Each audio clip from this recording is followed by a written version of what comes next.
Hey Pyros, this is Valmir from Elite Fireworks, and I got you guys another video here to show you what we do at Elite Fireworks with our fireworks stands as well as our store. So as you guys do know, 4th of July season just finished, so we do have a process here. So right now, first of all, running a store is a lot easier than a warehouse, but for the store it's a little bit more easier. Now for the stands, we have to do a little bit different. So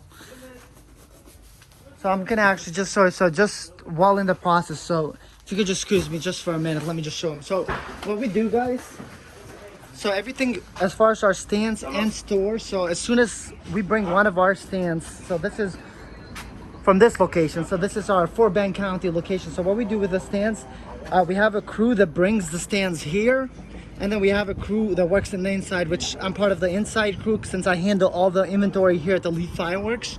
So as soon as we bring a stand, what we do, we actually, all the fireworks we take out, okay? So all the fireworks that you see here, and yeah, like my brother said, watch my head. As you can see, our stands are very organized, section by section. So if you haven't seen one of our stand walkthrough, highly recommend it. Everything is in categories. So right here, it's all artillery, and based on our prices, you guys can see here. So it's very good. So everything is sectioned. Over here, 200-gram cakes, 500-gram cakes, and so on. But we clean everything, we make sure everything is up to code, and then all the leftovers, because all the fireworks we don't want. So for instance, look at this one. So it could have gotten damaged or something, so we have to, instead of just leaving them in the stand, in the heat, what we do is we take them all inside, air conditioned, and then we basically go through all of them and all of the same items. So for instance, like banging hard that you see here, we're gonna combine it with all the other banging hards from the different stands. That way we are able to make sure there's no firework damage, because we don't want to just leave them here and then next season sell them again. Of course, it is a little bit more extra work because we could just leave them. I know a lot of companies, they just leave them there and then they just add more to the inventory. But for us, we do not want to make any mistakes on inventory, and we are very analytical with all of our stuff. So this way we have much more control on what we have in our inventory, as well as we make sure that all of our fireworks, there's not going to be any damage. So this is one of the stands, but right now in the process, we've actually done more. And guys, check this out. I want to show you guys, this is something very unique and different. So look at our stand. So this is a 40-foot container, but we actually convert it into a stand. So I can do another video on this later on just to show you, but this is something, it's custom build. My two brothers actually handle this, they do it. So it is a container, yet it is a trailer, and all of our fireworks stands, we have a night light and so on. But yeah, so this is one of the many. So from 24 right now so far, I think there's like 4 or 5 of them that we've already completed. And then the other part of the videos I'm gonna actually show you a little bit later on, where you guys will see the inside. That part is more of my job, but this is basically the outside. So this is what our outside crew does, and then shortly I'll show you guys what we do with the inside crew. All right, so we have gotten all the leftovers from this stand. So this stand actually did not have that much leftovers at all.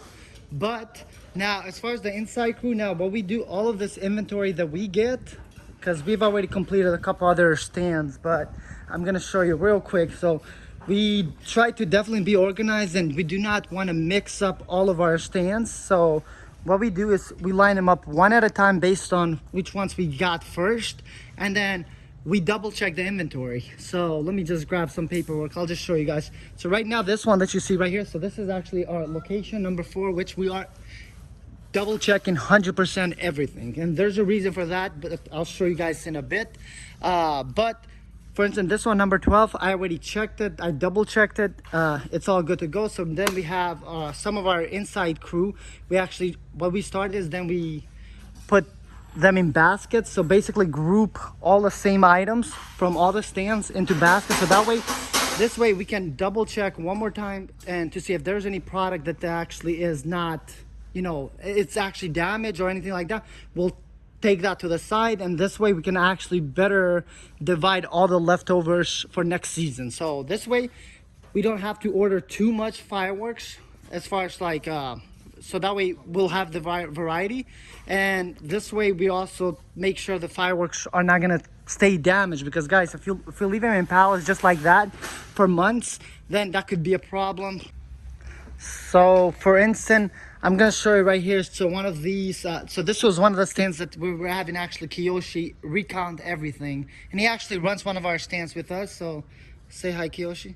Hi. We are, believe it or not, guys, if you are gonna see Kiyoshi Bam, that's a new product. So we actually like his name too much, so we actually named it after him. So that's what. But anyway, let's get back on topic. So for instance, notice here you have super candles, but they actually close this box and tape them.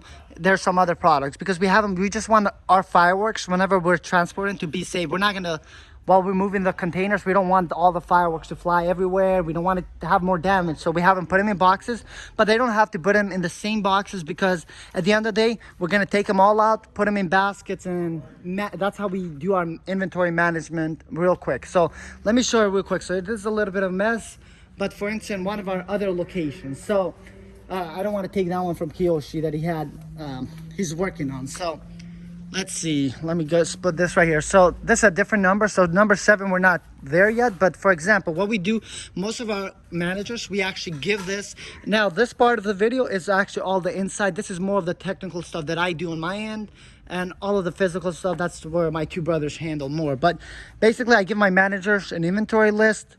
They know exactly before the season started what inventory they have, how much to sell it, and how much quantity they get. That's the quantity. The prices are a little bit different on the stands than the warehouse, just because the reason is we do taxes included. So for instance, here, all the prices that you see, for instance, Noah's Ark, right?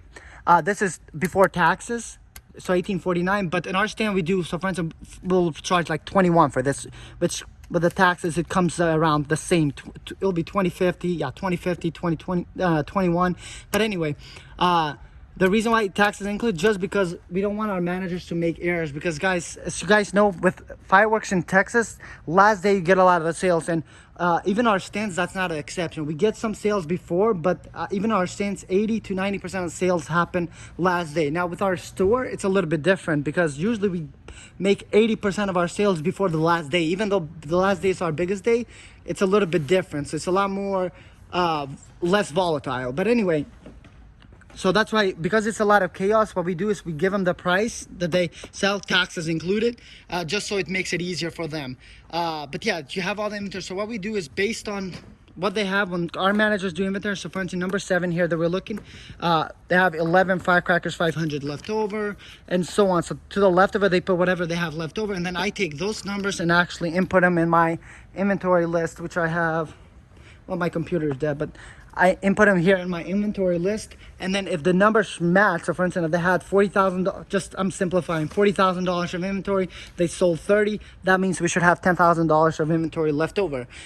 It's that simple, but there's also military discounts and all those, which we have a process on how we count those, just so we make sure everything is accounted for. And that's the thing, in our industry, that's mostly because there's some bigger companies that we know, friends of ours, that they have 20, 30, 40, 50 stands, but they don't just count, they just basically, that's why a lot of companies, they don't fill their stands as much as we do. I mean, we have even in the 6 figures that we fill up our stands, just because we move a lot of volume. So that's our same thing that we do for our store, we have for our stand. We move a lot of volume, and that's why we try even our stands, there are some of the lowest prices in town, and we sell this, a lot of volume. So it's the same formula that we have at our super center we have for the stands. So that's why for us it's very important that we are very analytical and keep track of all of our margins, just because at the end of the day, we are more in a margin, like we need to sell the volume in order to just break even. So that's why we do it.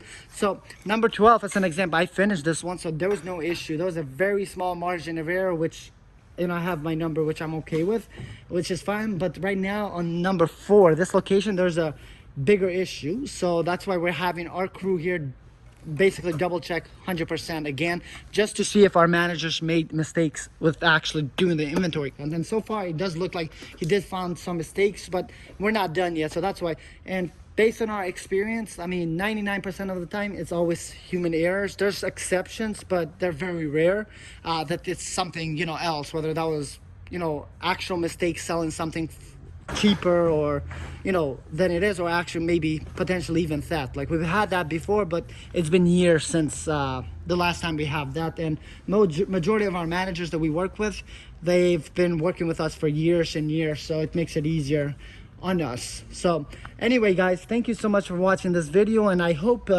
you like this type of content too. It is something different. I want to give you guys a better perspective of our industry from a seasonal business. So we do have a lot of people that think, yeah, just because we are open only 21 days a year, this is it, 21 days. So we just work 1 month and then we just chill for the rest of the year. No, that is not the case. It's constant work, believe it or not. It's just our sale period is very limited, but it's constant work all the time. And like I said, I'm gonna keep on trying. I've said this in other videos before, but I'm gonna keep on trying to post as much video content as possible, whether that is actually shooting the fireworks or just talking about in general the fireworks industry right here in Texas. So thank you so much, and if you like the video, make sure you hit that thumbs up. It really helps us out, as well as, hey, if you're not subscribed, hit that subscribe button. But again, thank you, and we will see you guys soon. Bye bye.